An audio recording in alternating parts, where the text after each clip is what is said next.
Good evening mga kabayan. Magluluto tayo ng ating ulam para sa hapunan natin ngayon. Alam niyo mga kabayan, wala akong mga regadong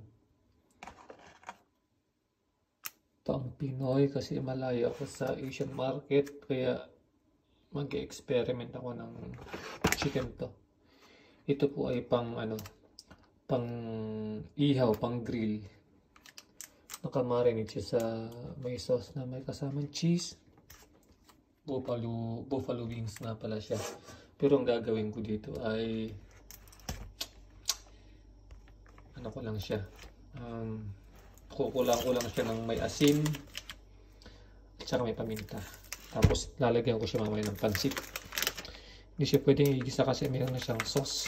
Kaya ang gagawin ko lang dito ay pakukuluan, tapos titimplahan, tsaka lalagyan na ng pansit. Hindi ko alam kung pansit yun sa grocery. Malayo kasi ako sa Asian market, kaya wala akong mabibiling pangregalo dito. Kaya magtsatsaga tayo, mag-experiment tayo ng ulamin dito sa Finland.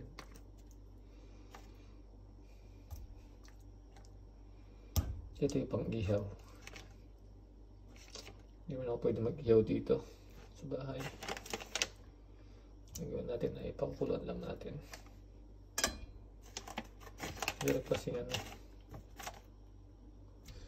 maghanap ng lulutuin kasi malayo nga ako sa Asian market. Dati malapit lang ako, pero ngayon malayo na ang bahay ko sa city. Okay, pwede na siguro yan. Pa. Ano ba ito? Okay.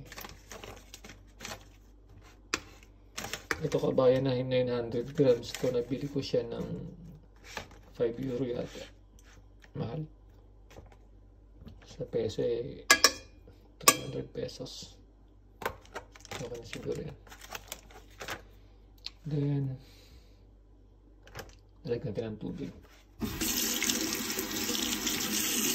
Nagdala siya ng tubig.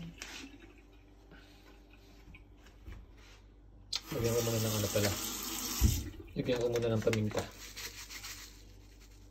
Ayan. Lagyan natin ng asin. Yung rock salt. Asin.